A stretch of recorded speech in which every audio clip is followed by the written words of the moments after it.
नमस्कार, मैं हूं सैयद अखिल। आप देख रहे हैं मेरे साथ परभनी आज तक।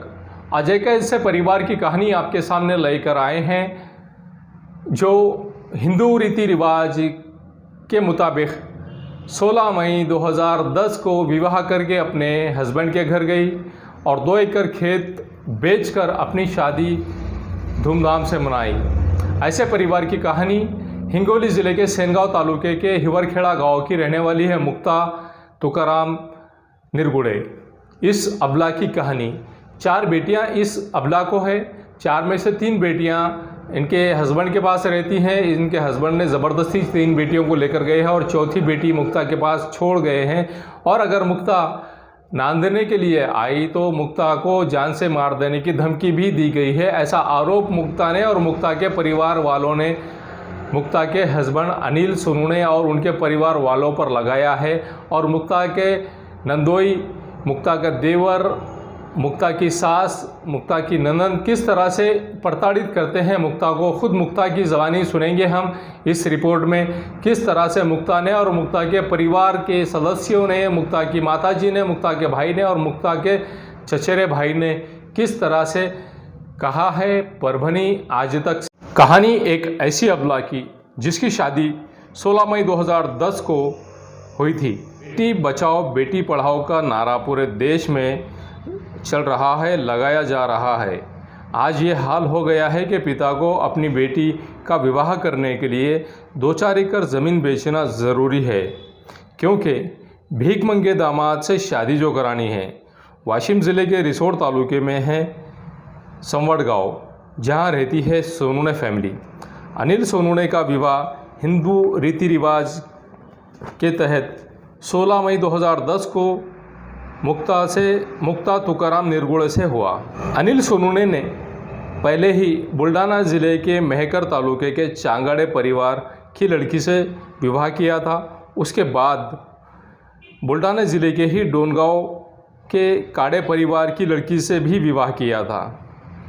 तीसरा विवाह हिंगोली ज़िले के सेनगांव तालुके के हिवरखेड़ा गांव की तुकाराम निरगुड़े इस किसान की तीसरे नंबर की लड़की मुक्ता के साथ अनिल सोनू का विवाह 16 मई 2010 को बड़े ही धूमधाम से मनाया गया। मुक्ता को एक के बाद एक 4 बेटियां संतान के रूप में प्राप्त हुई, लेकिन सोनू ने परिवार को वंशज के तौर पर बेटा चाहिए था। बेटा पैदा न होने के कारण उसे अब अनिल सोनू ने चौथा विवाह करने की कोशिश में अनिल सोनू ने अपनी पत्नी मुक्ता को चौथी बेटी पैदा होने से पहले ही हिंगोली ज़िले के हिवरखेड़ा गांव में, जो मुक्ता का मैका है, वहां पर छोड़कर आ गया। इस बारे में पूरी मालूमात दी है खुद मुक्ता और मुक्ता के परिवार वालों ने। इस बारे में मालूमात ये दी है कि किस तरह से अनिल सोनू ने के पिताजी ने 2 विवाह किए, अनिल सोनू ने के भाई ने 2 विवाह किए। इनके घराने में 2 विवाह करने का सिस्टम ही है, ऐसा आरोप खुद मुक्ता ने और मुक्ता के परिवार वालों ने लगाया है। जबकि अनिल सोनू ने के 3 बेटियां अनिल सोनू ने अपने घर लेकर गया है, चौथी बेटी मुक्ता के पास छोड़ रखी है। वो इसके लिए कि किसी तरह से मुक्ता ने 498 का केस, हुंडाबड़ी का केस अनिल सोनू पर दर्ज नहीं करना चाहिए। इसकी सेफ्टी के लिए अनिल सोनू ने अपनी 3 बेटियों को लेकर अपने साथ गया है स्कूल के बहाने से, जबकि लॉकडाउन चल रहा है और लॉकडाउन में पूरी तरह से स्कूल्स बंद है। अब ऐसी सूरत में मुक्ता करे तो क्या करे, इस बारे में खुद मालूमात दी है हमें मुक्ता और मुक्ता के परिवार वालों ने। मुक्ता के परिवार के सदस्यों ने किस तरह से ये अनिल सोनू ने इन्हें ब्लैकमेल किया और किस तरह से हर बेटी के नाम पर 1 लाख रुपये इसने मांगे हैं मुक्ता से और मुक्ता के भाइयों से। जबकि ये परिवार का ये हाल हो गया है। हिवरखेड़ा गांव में मुक्ता का जो मैका है, मुक्ता के भाई किस तरह से लोगों की बकरियां चराकर मेहनत करके अपने परिवार का उदर निर्वाह करते हैं। इनके अगर घर देखे गए, मुक्ता के परिवार के घर अगर देखे जाएं तो ये हाल है इस परिवार के घरों का कि खस्ता हाल है घरों का। घर आप देखिए, हम आपको घर बता रहे हैं मुक्ता के भाई का, मुक्ता के बड़े भाई और छोटे भाई और उसकी माताजी का घर बता रहे हैं आपको, किस तरह के घरों में रहते हैं ये लोग, क्या हाल है इनके घरों का।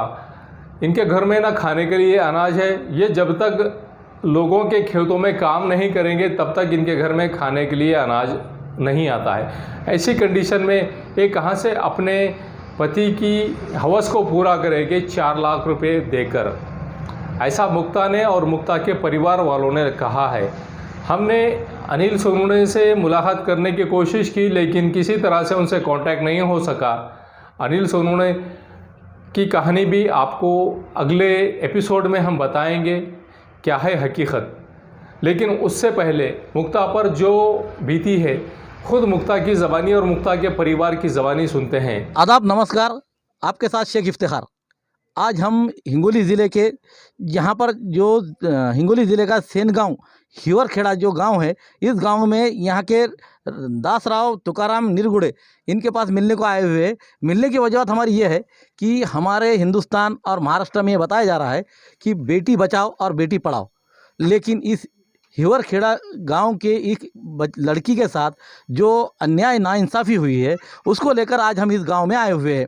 यहाँ के दासराव निरगुड़े इनकी बहन जो दूसरे नंबर की बहन है, उनके साथ क्या तकलीफ़ हुई, क्या नाइंसाफ़ी हुई, इतनी दासराव निरगुड़े इनके तीसरे नंबर की बहन पर क्या नाइंसाफ़ी हुई और किस तरह से अत्याचार हुआ उनके ससुराल वालों की ओर से, ये हम उनसे जानने के लिए आए हुए हैं कि उस बच्ची के ऊपर किस तरीके से अत्याचार हो रहे हैं। अनिल सोनवणे, राहणार सवड, तालुका रिसोड, जिल्हा वाशिम. अच्छा, हां समोर बघत आणि सांगायचं की मुक्ताबाईचं इथं लग्न झालं ते हो गावात, हो. कशा थाटामाटात कशा झालं? 2010 झालं होतं. 2010 मध्ये झालं. हां, त्यानं त्रास चालू केलाय.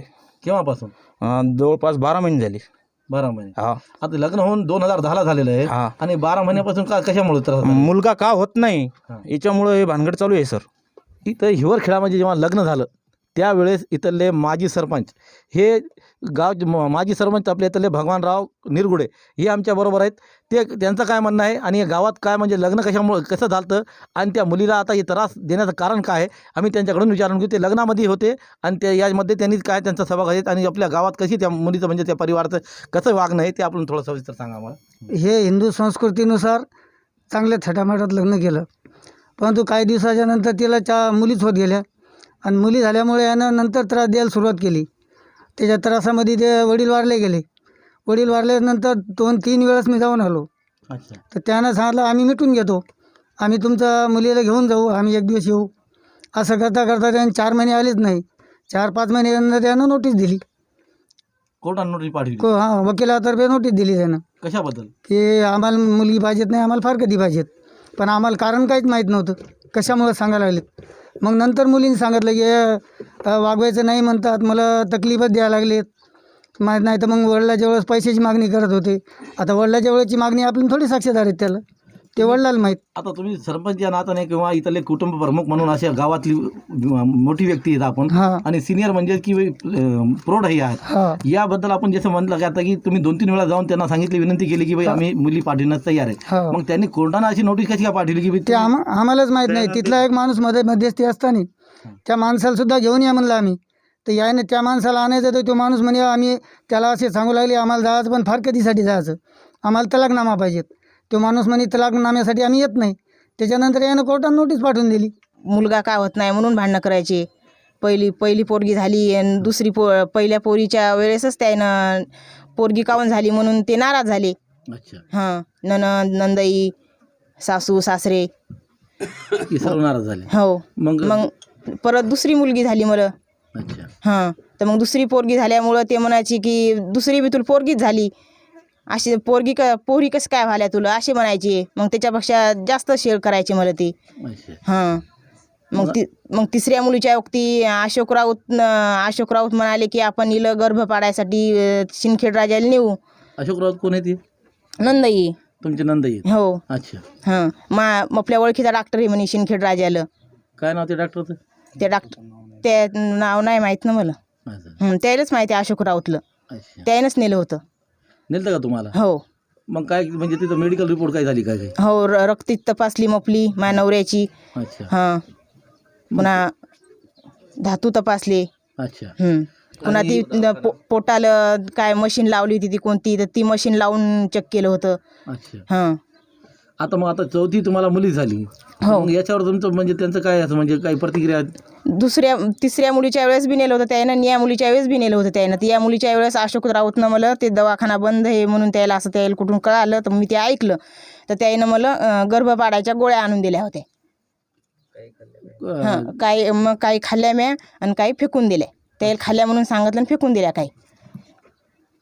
मग त्यांना असं कळालं असेल ना की मग तुम्ही काय असं म्हणजे? तर मग मी त्याला धमकी दिली ना की मला जर तुम्ही गोळ्या देसाल गर्भपाडाच्या तर मी गोळ्या त्या खाणार नाही. मी जर तुम्ही गोळ्या दिल्या मला तर माझ्या बाळाला हे होईल म्हणून मग मी त्या गोळ्या खाल्ल्या नाही, फेकून दिल्या. मी कोर्टात हे देईल म्हणलं त्याला. हां, पोलीस स्टेशनला रिपोर्ट देईल म्हणून असं सांगितलं त्याला. मग त्यानं मला काय दवाखान्यात डबल नेलं नाही गोळ्या गिळ्या द्यायला. मग त्याच्यानंतर काय झालं पुढचं? मग त्यांनी मग इकडं आणून घातलं मला डिलेवरीला. तुमच्या म्हणजे वडिलाच्या घरी? हां. आणि वडिलाच्या घरी आल्यानंतर तुम्हाला त्यांनी मग काही कोणी तुमचा नवरा आला होता का काय आलं होतं? माझ्या नवऱ्यानं आणून घातलं होतं मला. अच्छा. हां. मग त्याच्यानंतर आलेच नाहीत? नाही. तर मला म्हणत की तुला बाळातपणाला नेऊन घालतो म्हणत, तुला आराम पाहिजेत असं सांगितलं म्हणत डॉक्टरनं. आणि मग त्याने इकडं आणून घातलं. मग डबल त्याने मला नेलंच नाही. मग मै भाऊ मै वहिनी 2-4 खेप गेले ते आमच्या घरी की पोरील कवा घेऊन चालले तुम्ही अच्छा. असे म्हणायसाठी. तर ते म्हणले आम्ही आलो की आम्ही घेऊन जाणार आहे म्हणत पोरीला.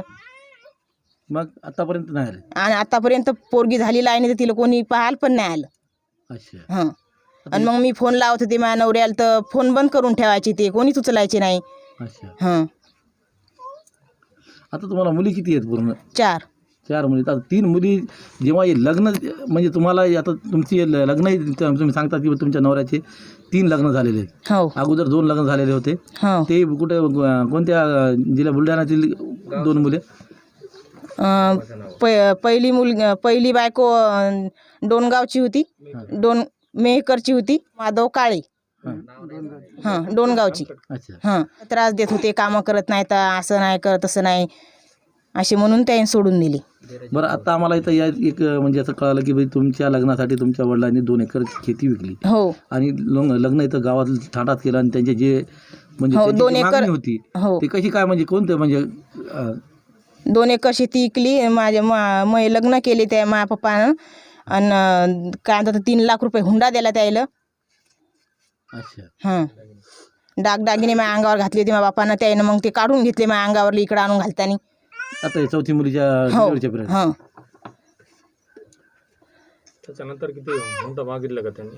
आता तुम्हाला काय म्हणजे असं त्यांनी काय असं सांगितलं होतं का आता या मुलींसाठी हो, मला म्हणत ना ते की म्हणत आता जर तुला यायचं असेल तर 4 पोरीच्या नावाने 4 लाख रुपये रक्कम घेऊन ये, म्हणजे? तरच तुला नांदवू आम्ही, नाहीतर जीवान मारून टाकू.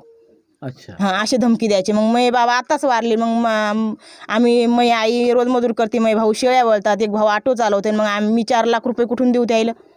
3 पोरी शाळाच्या निमित्तानं ते घेऊन गेले, त्याला असं प्रकरण करायचं होतं म्हणून. केव्हा घेऊन गेले ते आता घेऊन गेले शाळा उघडल्या म्हणून. अच्छा. इतक्या दिवस माझ्याजवळ होत्या त्या. गावातील उपसरपंच प्रकाश पांडुरंग इरतकर हे आमच्याबरोबर आहेत. या लग्नाबद्दल आम्ही त्यांना विचारतो की बाई या लग्नामध्ये असं कोणतीही उणिवा झाली त्यामुळे आज ही मुलगी इथं आलेली आहे. सर, आपण इथले उपसरपंच आहात, तर हे प्रकरण काय असं म्हणजे कशामुळे आता इतकं चिघळलं त्याबद्दल तुम्ही थोडं आम्हाला सांगा की. 2-3 वर्षापासून इथं मुलगी माहेरी आहे. अच्छा. हां, वडील बी वारले तरी नेण्यात आलेले नाही. आता आम्ही उपसरपंच झालो तेव्हापासून बी तसंच यायचं. तुम्ही जेव्हा काय त्याची काही कमी होती का त्या लग्नामध्ये अशी की त्यांचा? काहीच कमी नव्हतं. मग आज शेतकरी असून लग्न केलं आहे ना, काहीच कमी नव्हती. अच्छा. 4 पोरीच्या हिशोबाने 30,000 रुपये मिळायला पाहिजे याला. त्याच्याकडे शेती आहे पण 4 पोरीचं उदरपोषण झालं पाहिजे नाही इकडे बिन जगण्याचं. इकडे काय परिस्थिती गंभीर आहे ना. हॅलो, माझं नाव रामदास दशरथ निरगुडे, राहणारे हिवरखेडा, तालुका शेनगाव, जिल्हा हिंगोली. तर ही माझी चुलत बहीण आहे. चुलत बहिणीचं 10-12 वर्ष झाले लग्न झालं. लग्न झाल्याच्यानंतर तिला 4 मुली झाल्या. मुली झाल्याच्यानंतर ते मुलगा होत नाही म्हणून त्यानं दवाखान्यात नेलं. दवाखान्यात नेऊन त्यानं तपासणी करून तिला गर्भपात करण्याच्या गोळ्यासुद्धा दिल्या, पण त्या गोळ्या फेकून दिल्यामुळं ती मुलगी सुदैवानं वाचली. आणि मुलीच्या बापाला म्हणत 4 लाख रुपये घेऊन ये, नाही तर तुला टाकून देतो. असे वारंवार म्हणायचे. ते धास्तीन आमचे काका वारले. वारल्याच्यानंतर समज आम्ही 2-3 वेळेस अगोदर त्याच्या घरी गेलो होतो, पण गेलो असता पण ते बोलायला तयार नाही. तर आपण गेलो की ते बाहेर जायचे निघून. हां, आणि आपला हिच्या नवऱ्याला पहिले बी 2 बायका झालेल्या आहेत. अच्छा. हां, 2 बायका झाल्या. हिच्या समज देराला पण झालेल्या आहेत. बरं, हे तुम्हाला 2-3 बायका झाल्या म्हणून तुम्हाला केव्हा कळालं? आम्हाला नंतर कळालं हे. पहिली मुलगी झाल्याच्या नंतर कळालं. त्याच्या अगोदर नाही कळालं. त्याच्या अगोदर कळालं असतं तर आम्ही देतच नव्हतो ना. अच्छा. हां, देण्याचा काही संबंध नव्हता. पण हे मंदातरी लोकांना असेल माहीत, पण आम्हाला माहीत नव्हतं. त्याने कळूसुद्धा दिलं नाही. अच्छा. हां, मंदातरी होते समज राधेश्याम गणपती रतकरचे दुसरे असतील कोणी, तर त्याने आम्हाला कळूसुद्धा दिलं नाही. आम्हाला माहीतच नाही. आणि माहीत जर असतं तर आम्ही देतच नव्हतो ना. त्याच्या घरी 2 ट्रॅक्टर आहेत, एक जीप आहे, मोठा बंगला आहे त्याच्याकडे, 40 एकर जमीन आहे. त्याच्या समज आपलं हे येतं हल्लर गिल्लर सर्व यंत्रणा आहे त्याच्याकडं. अच्छा. आणि परत म्हणाले पैसे घेऊन या एकूण जर नाही पैसे आणले तर. आणि मुलगी पाठवायचं जर इच्छा म्हणलं तर ते पोरीला मारण्याची धमकी दिली त्याने, तिकडे जीव मारून टाकू असं त्याचं वारंवार चालू आहे. बरं, आता हे जे पूर्ण प्रकरण व्हायले, आता याच्यात तुम्हाला त्यांनी कोर्टाने नोटीस पाठवली हां, की तुमची बहीण जे तिथं नांदाला येत नाही, आम्ही तिला नांदण्यासाठी घेण्याचा तयार आहोत. मग अशा या असं जे नोटीस आल्यानंतर आता तुम्ही म्हणतात की बाई तुमच्या गावच्या मंडळीने जाऊन त्यांना मनोमिळावासाठी केलं, तर मग या नोटीस आल्यानंतर आता तुम्हाला काय कळालं त्यांचं? नोटीस त्याने पाठवली. त्यानं आरोप पहिल्या बिन लोकांवर घातले. ते पहिल्या लोकांनी सांगितलं त्याचे पुरावे आहेत आमच्याकडं. पहिल्या लोकांवर कोणावर अर्धा किलो सोन्याचा आरोप घाल, कोणावर 2 तोळे सोन्याचा घाल, असा त्यांनी प्रत्येकावर आरोप घातलेले आहेत. प्रत्येकाच्या आपल्या पुरावे आहेत त्याचे. हां, तर ते घातले की ते लोक भियायचे, भिले की त्या हपकीनंच ते आमचा चुलता वारलाच. आता म्हणजे आता जे तुमचं म्हणणं असं आहे की त्या 4 मुलीच्या नावावर 4 लाख रुपये द्या म्हणून असं त्यांचं म्हणणं आहे.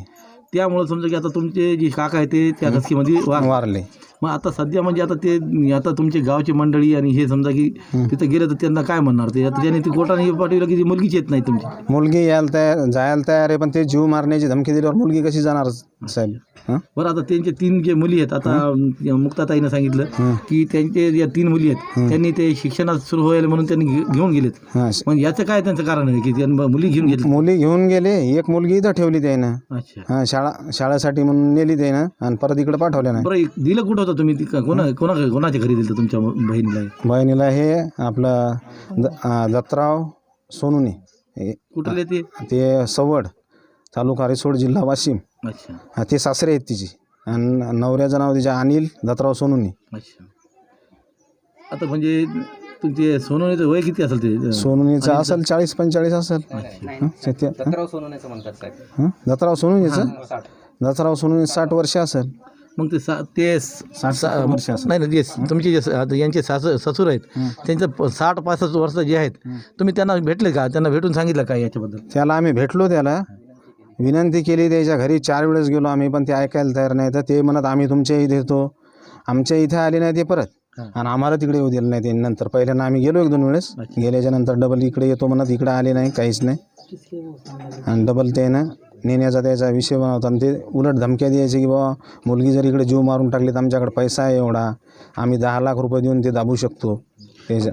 बरं, तुम्ही आत्ता जे आरोप केलेला आहे की मुलीला घेऊन त्यांनी जे गर्भपात करण्यासाठी जे प्रयत्न केलेला आहे की बाई मुलगा होईल म्हणून, की त्याची जे त्याची चाचणी केलेली आहे, त्याच्यानंतर त्याला मुलगी झाली म्हणून मुलगी होईल तर त्याचं ऑपरेशन करायचं, हे तुम्ही म्हणजे त्यांच्याकडून झालं तर त्यांना जबरदस्ती तुमच्या मुलीला नेऊन कोणत्या दवाखान्यात असं नेलं की? जबरदस्ती मुलीला नेऊन त्यानं त्या दवाखान्यात नेलं. कोणाच्या दवाखान्यात? दवाखान्यात सिंदखेड राजाला 2 मजली बिल्डिंग आहे ती. 2 मजली. त्या दवाखान्याला बोर्डसुद्धा नाही. ते म्हणजे गुपित मेडिकल आणून ते गुपित काम करतात. आवेद चालू आहे त्याचा. कुठले आवेद डॉक्टर सिंदखेड राजा. मुक्ताताई यांची आई आमच्याबरोबर आहेत. त्यांनी लहानपणापासून ज्या मुलीला आपल्या सांभाळलेलं आहे, आज हे जे दुःखाचं डोंगर चढलेलं आहे, त्यांचे आज घरचा माणूस त्यांच्या घरी नाही, ते वारलेलं आहे. 2 मुलं हे काम करत आहेत. अशा अवस्थेत आता ती मुलगी आपल्या घरी तर त्या जड अंतकरणाने आम्ही त्या आईना हे विचारतो की आई तुम्ही रडत आहात, आम्हालाही त्याचं हे होतं आहे, भान होतं आहे, परंतु आम्हाला असं सांगायचं आहे की भाई तुमच्या मुलीलाही न्याय भेटलं पाहिजे, त्यामुळं थोडं तुमचे आसरू आवरून तुम्ही आमच्याकडे थोडं आम्हाला माहिती द्या की काय आहे का समजा. समजा घरानं मग माणसं दारात उभे राहिले, सासू बोलू लागली, नंदई देर तो सोनून्या रिसोर्टचा सोनून्या बोलू लागला का तुला मुक्ता बोलायचं काम हे काय आहे, त्यानं कासाठी माझ्या पोरीला त्यानं दाब दिला माझ्या सोनून्यानं रिसोर्टच्या त्या यानं बबन सोनून यानं माझ्या पोरीवर दाब टाकला, तू कशासाठी मला बोलती म्हणून, सोयरी का कोणी करत नसते का असा म्हणू लागला. ते म्हणे एवढी इथं मला उठे बसे मथारा घाय भरू लागला. बाहेरच्या बाया म्हणू लागल्या, शेजारी पाजारी बाया म्हणू लागल्या, म्हणे मथारा घाय भरेल म्हणे, बाई तुम्ही जरा दमान बोला. मी काही बोलले नाही त्या बाईला, ती बाई पण स्वतः सासू तिची अशी बोलू लागली बाल लगे. मला मी नुसती घाय भरूनच हे झाले. मथारा म्हणे मला पाणी आण म्हणे, मथाऱ्याला मी पाणी नेऊन दिलं. मथारा इतका हे झाला, मथारा मान टाकली. बहीण म्हणला आणि माझ्या भावाला बोलू नका, भाऊ माम घाय भरायला म्हणे. बहीण मी मोठमोठ्यानं लढू लागली दारी आणि मी घरात लढू लागली. मग पुतण्या होता, मग मोठं पोरगं होतं, माय तू काय लढू नको, काय भरू नको असे म्हणू लागले ते मला. ही मुलगी जी आहे तर ही तुकाराम निरगुडेंची मुलगी आहेत. याच्यात 3 मुली आहेत, तुकाराम निरगुडेंच्या 3 मुली आहेत. तर तिसरी जी मोठी जी मुलगी आहे तर ही आमच्या गावात दिलेली आहे, हत्या येथे. हां, तर त्यांचं नाव अश्विनी आहे, अश्विनी पादरे, तुकाराम पादरे. हे आमच्या शेतात जे काम करतात जोडपं, जे सालाना आहेत त्यांच्याकडं ते आता आमच्या शेतात राहतात आणि तिथेच त्यांचा उदरनिर्वाह वगैरे चालतो. गरीब परिस्थिती आहे त्याचे. आता त्यांच्याकडे हे असल्यामुळे आम्ही यांच्या घरी येणं जाणं वगैरे असतं. आता यांची अशी परिस्थिती आहे की आता तुम्ही साहेब बघितले यांचं घर, याने शेळ्या वगैरे आहेत तर त्याच्या लोकांच्या शेळ्या वगैरे वळतात ते. आता यायचं जे मॅटर आहे तर यायला 10 वर्ष यायच्या 10-11 वर्ष यायच्या लग्नाला झाले. आता परिस्थिती अशी आहे की यायचं लग्न झाल्याच्या नंतर 1-2 पोरी झाल्यावर यायला कळालं की त्याच्या घरात 2-2, 3-3 लग्न झालेले आहेत. हिचा नवरा जे अनिल जो सोनूने आहे तर याचे 3 लग्न झालेले आहेत. या अगोदरचे 2 लग्न झाले आणि ही पोरीचे 3रं लग्न आहे. आता हे सगळं काही ग्रामपंचायतचे जे काही यादी आहे आत्ताची 2021ची जी ग्रामपंचायत आहे या पोरीने दाखवल्याप्रमाणे आणि त्याच्या भाऊ जे आहेत राजू यांनी दाखवल्याप्रमाणे जे आहे तर त्या यादीमध्ये त्या अगोदरच्या बायकांचे नावं आहेत. याचा जो देर आहे सतीश, याचेही 2 लग्न झालेले आहेत. याच्याही पहिल्या बायकोचं जे काही 498 पोलीस केस वगैरे जे झालेली आहे ते सेलू येथे ते टाकळीची पोरगी आहे ती, तर तिचं ते FIR वगैरे झालेलं आहे. ते पण FIR त्याच्या भावानं वगैरे आणलेलं आहे. दासू वगैरे जे आहेत ते त्यांनी अगोदर त्या भावाकडे जाऊन तिथून FIR सगळे काही कागद आणलेले आहेत. त्याचेही राशन दुकानाचे जे असतं आपलं ऑनलाईन त्या यादीमध्ये त्या पोरीचं सुद्धा आजही नाव आहे, आजही आहे. हिचा सासरा जे आहेत आता ते आपल्याकडे ते म्हणतात त्याच्या म्हणण्यानुसार सबूत की नाही आहे आपल्याकडं, पुरावा नाही. त्याच्या सासऱ्याचे सुद्धा 2 लग्न झालेले आहेत. हां, ते पण नावानिशी त्यांनी ते काय त्याच्या अर्जात काय ते उल्लेख केलेला आहे. आता यायचं कसं आहे, माझे वडील वगैरे हे सगळे काही मिळून त्यांच्या माहेरी गेले होते सवडला. आता सवडला गेल्याच्या नंतर याने विनंती केली व पोरीला वागवा पोरीला वागवा म्हणून यांनी काय केलं, विनंत्या केल्या. यानं हो म्हटलं, परंतु मग परत काय याच्यानंतर याला 3 मुली झाल्यात. 3री मुलगी झाली, 4थी मुलगी झाली. यानं काय ते चेक करण्यासाठी तिकडं सिंदखेड राजाला वगैरे घेऊन गेले. 3ऱ्या मुलीच्या वेळेस घेऊन गेले, 4थ्या मुलीच्या वेळेससुद्धा घेऊन गेले. आता प्रकरण असं झालं त्यानं ते गोळ्या बिळ्या देऊन आता हे जे काय सांगितलं त्या अगोदर आपल्याला मुलीनं सांगितलेलं आहे, बरोबर आहे. आता असं झालं की 4थ्या मुलीची जवळपास 10-11 महिन्याची मुलगी आहे. बाळातपणासाठी आली तेव्हापासून तिला काही घेऊन गेलेले नाहीत. हिच्यासोबतच्या ज्या पोरी होत्या अगोदरच्या 3 शाळेचं कारण दाखवून ते घेऊन गेले, पण अजून काही आणलेलं नाही. हे काय बाकीचे तिचं जे दशरथ नावाचे जे भाऊ आहे ते दोघं तिचे ते वहिनी वगैरे आहे, तिची आई आहे, हे आई वगैरे सर्व तिच्या पाया पडायसाठी गेले किंवा आमच्या पोरीला वागवा. साहेब 4 मुली असताना कोण बाकीचे डिवोर्ससाठी किंवा सोडचिठ्ठीसाठी मागणी करेल, बरोबर आहे. आता 4 वेळेस यांनी 10 वेळेस तिथे कमीत कमी त्यांच्या हातपाया पडले आणि ते काय ऐकायला तयार नाही. त्याने परस्पर नोटीसही पाठवल्या आणि वाशिमच्या कोर्टात आम्हाला सोडचिठ्ठी पाहिजे म्हणून गुन्हाही दाखल केला. कालच मी आणि माझ्यासोबतचे जे आहेत तिचे भाऊ आणि आम्ही गाडीत घेऊन या तारखेवर 24 तारखेवर गेलो होतो. तिथं काय म्हणजे काय निर्णय निघाला? नाही, आता त्याने पुढची तारीख दिलेली आहे त्या पुढच्या तारखेत आता काय होईल ते होईल. तिचा देर आलेला होता फक्त, सतीश नावाचा जो आहे, सतीश सोनूने फक्त आला होता, तिचा नवरा काय आलेला दिसला नाही. बरं, आता यांचं एक म्हणणं होतं की आमच्याकडे तुम्हाला नानाला यायचं असेल तर तुमच्या 4 मुलीच्या नावानं 4 लाख रुपये टाकावे. आता ते मागच्या मीटिंगमध्ये आलेत, या इथे हिवरखेड्यात आले होते. हिवरखेड्यात आल्याच्या नंतर त्यानं सांगितलं की आता हिला सगळ्या 4च पोरी होतात. त्या अशोक राऊतीचा नंद आहे वाटतं, अशोक राऊत, तर त्यानं एकच आठ ठेवली. हिला जर आमच्या म्हणण्यानुसार वागायचं असेल, आता म्हणणं म्हणजे याचं काय साहेब, पोरगं होईपर्यंत हिला ऑपरेशन करायचं नाही. कुटुंबाचं जे ऑपरेशन आहे ते हिला करायचं नाही. पोरगं होईपर्यंत हिला कुटुंबाचं ऑपरेशन करता येणार नाही आणि हिला आमच्या म्हणण्यानुसार ऐकावं लागलं. आता म्हणणं म्हणजे कोणतं असणार, आम्ही नेईल तिथं जाणार, चेक करणार, या बाकीच्या गोष्टीसाठी मुलगी असेल तर पाडायची, पोरगा असेल तर ठेवायचं, अशा गोष्टीसाठी तिला ऐकावं लागेल. आता 4 पोरी झाले तर त्याला झालं अंगलट. हे मग त्याचं म्हणणं आहे की तुम्ही काय करा, हिला जर घेऊन जायचं असेल प्रत्येक पोरीच्या नावाने 1-1 लाख रुपये तुम्हाला टाकावं लागतील. आता या ह्यानं 2 एकर शेती विकून हे केलेलं साहेब, लग्न केलं आहे. कसं शक्य आहे ते 4 लाख रुपये देणं त्याच्याकडून? याची खायची आहे आज ऐपत नाही. बरोबर. आणि 4 लाख रुपये कुठल्या याच्यावर देताल ते? ही बाई रोज मजुरी करते लोकांची, तो दुसरा माणूस शेळ्या वळतो, हिचा मोठा भाऊ, आणि एक भाऊ ऑटो चालवतो. मग कसं शक्य आहे ते 4 लाख रुपये? अगोदर हे लग्नात हुंडा दिला, त्याच्यानंतर तिच्या अंगावर दागदागिने घातले. एकतर त्याच्या त्या नोटिसीमध्ये म्हणणं आहे की आमचं लग्नच आम्ही मुळात तिथं केलेलं आहे. आता सगळा गाव सांगेल, सरपंच सांगतील, बाकीचे प्रतिष्ठित लोक सांगतात. आम्ही लग्नाला होतो तिथं, आम्ही सांगतो की आम्ही लग्नाला हिवरखेडा इथं लग्न झालं. अच्छा. सगळी शेती 4-4.5 एकरपैकी 2 एकर शेती विकून याचं लग्न केलं. शेवटचं लग्न होतं, पार्टी चांगली होती, मुलगा चांगला भेटला, या खुशीमध्ये मायबापानं लग्न लावलं. आता लग्न लावलं त्याला काय माहिती, हे मोठे आहेत तेवढे खोटे असतात म्हणून. 40 एकर शेती आहे, त्यांच्याकडे ऊस आहे, त्याच्या 7-12 वगैरे होल्डिंग वगैरे सगळ्या याच्याकडे पुराव्यानिशी आहेत. म्हणजे पूर्णपणे ते कुठले आहेत ते असे, म्हणजे चवडचे आहेत, तालुका रिसोड, जिल्हा वाशिम इथलचे ते आहेत. आणि त्यांनी हा सगळा काय प्रकार जो आहे तर जाणीवपूर्वक ह्या सगळ्या काही गोष्टी केलेल्या आहेत. कारण यांचे हे नेहमीच्या प्रवृत्तीचे सराईत असल्यासारखे आहेत साहेब. कारण अगोदर हे 2-2, 3-3 लग्न केले म्हणजे सराईतच आहे ना. आता तुमचा प्रश्न असेल की बाबा मग तुम्ही मुलगी का दिली, तर आम्हाला दुसऱ्या मुलगी झाल्याच्या नंतर आम्हाला कळालं की याच्या अगोदरचे लग्न झालेले आहेत. आता एका मुलाचे 3 लग्न झालेले असतील, देराचे 2 लग्न झालेले असतील, बापाचे 2 लग्न झाले असतील, कोणी पोरगी देईल का हो त्याच्या घरात? नाहीच देणार. म्हणून आम्हाला ह्या गोष्टीची कल्पनाही नव्हती. ह्या असं यांनी जे आहे हे 2 मुली 2 वर्षाच्या नंतर आम्हाला कळालं की याचे 2-2, 4-4 लग्न झालेले आहेत. आता म्हणजे आता तुमचं म्हणणं काय की बाई काय ते नाही, यांनी आपल्याला आपण वागायला कधी तयार आहेत. आपण आजही पोरी, आता हे सरपंच साहेब जे आहेत, हे जे काही प्रतिष्ठित आहेत, माझे वडील आहे बबनराव गोरे, याच्यासोबत आम्ही सगळेजण आम्ही सोबत गेलो होतो. अच्छा. आणि आजही आपण तिथं जाऊन जर मुली जर वागायला तयार आहेत, ते जर वागवायला तयार असतील, आम्ही तर वागायला. आता 4 मुलीच्या नंतर सहज म्हणजे शक्य आहे का साहेब ते? बरोबर. 4 मुलीच्या नंतर शक्यच नाही ना ह्या गोष्टी. तर आजही मुलगी वागायला तयार आहे. आमचा कुठलाही त्या गोष्टीला विरोध नाही. जे काही होईल ते चांगलंच होईल.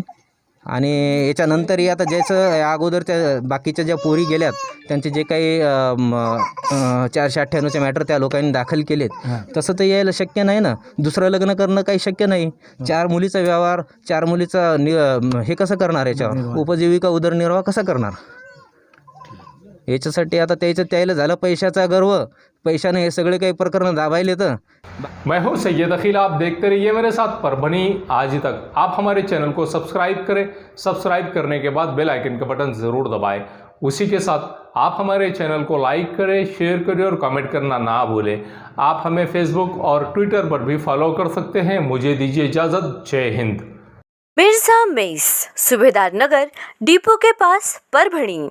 अगर आप परभणी शहर में रहते हैं और घर के खाने का लुत्फ लेना है तो संपर्क ज़रूर करें। मिर्ज़ा मेस, सूबेदार नगर, डिपो के पास, परभणी। घर पहुंच सेवा खाने के टिफ़िन के लिए ज़रूर संपर्क करें। मोबाइल क्रमांक 8830266947। SBS इंग्लिश स्पीकिंग क्लासेस, मासूम colony, Dargah road, Parbhani.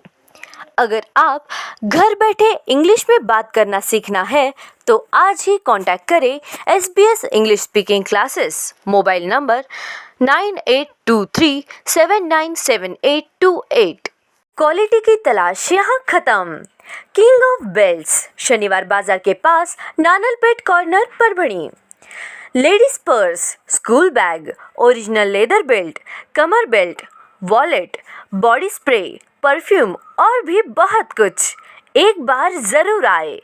King of belt, शनिवार बाजार, नानलपेट कॉर्नर, परभणी। अगर आपके पास आपके पड़ोस में किसी को मूलव्याध है, बगंदर है, नासूर है, तो आप फिक्र ना करें, डॉक्टर राव से कांटेक्ट करें। ये उनका पता है, साई क्लिनिक व nursing home, Gawane Chowk, Parbhani. Doctor Rao को 40 साल का तजुर्बा है, गवाने चौक, परभणी।